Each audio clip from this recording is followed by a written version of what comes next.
Hey guys, welcome to Rosie's Dessert Spot. In this tutorial I'll be showing you how to create a striped black and white engagement cake. With a 10-inch cake board, applying my buttercream on top to adhere my cake. This is a 7-inch cake that I'm working with. Build up your cake layers and then create a crumb coat to trap in any crumbs. The buttercream recipe will be in the description box below, or a link to that video with the recipe. Once the crumb coat is nice and neat, just went in with my spatula and my bench scraper to neaten it off.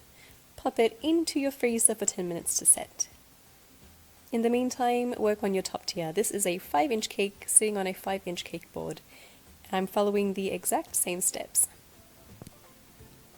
Into the freezer she goes, and in the meantime we'll create the final finish on our cake. This cake will be covered in fondant, so I've used a crusting American buttercream recipe, which is the same one that I used to fill the cake. And this is basically a much thicker layer of buttercream.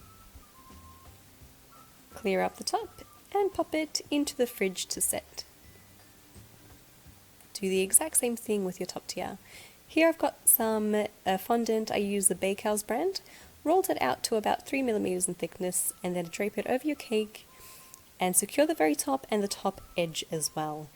Then to adhere it, just undo those pleats and massage the fondant onto your cake. Follow this all the way down, and then with my fondant smoother I'm making sure to attach the buttercream at the very bottom, because that tends to be a bit more kind of lifted.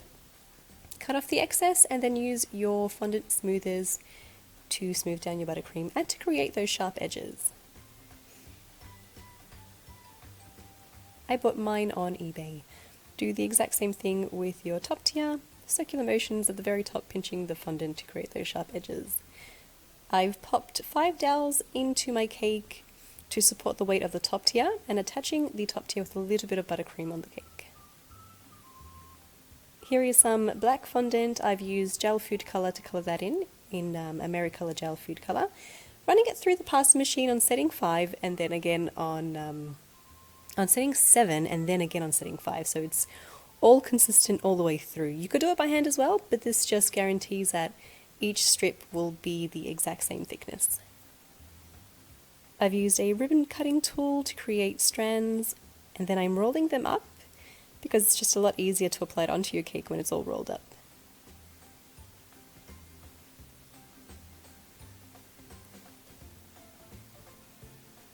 You might want to make sure to use cornstarch or icing sugar to make sure that as you roll it, it doesn't stick to itself. With a little bit of water brushed onto the cake, I'm applying these black strips. I start off at the very bottom because I know that it's going to be guaranteed to be nice and straight, and then you could use that as a guide for the rest of your strands.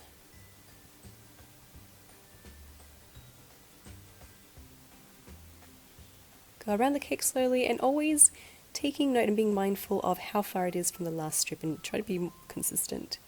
If you roll out the strand to be a lot longer than it needs to be, it would be a lot easier. Here I kind of rolled it out to the exact measurement that I need it to be to go around the cake. I realized afterwards longer strands are a lot neater and a lot easier too. Continue this for the bottom cake as well.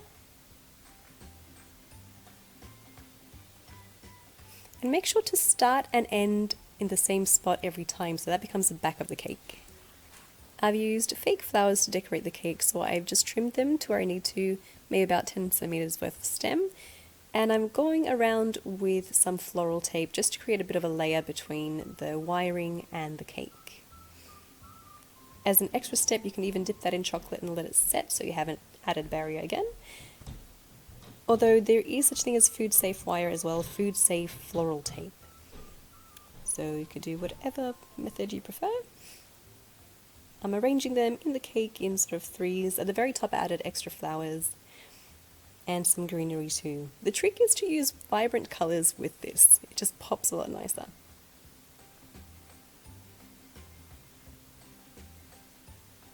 Add in your greenery. And then at the very end, go over with a steamer to take off all the excess cornstarch or icing sugar. And you're done.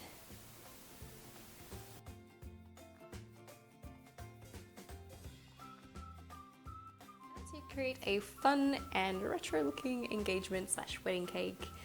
Would go down nicely, as well as a birthday cake too. I know personally this will be, hands down, this will definitely be my wedding cake one day. I love it. This is my favorite style of cake. And that's tutorial for this Tuesday. If you guys enjoyed, don't forget to subscribe to our channel. We'll upload a new video every Tuesday. Hope it was useful for you guys, and I will catch you again on Tuesday next week.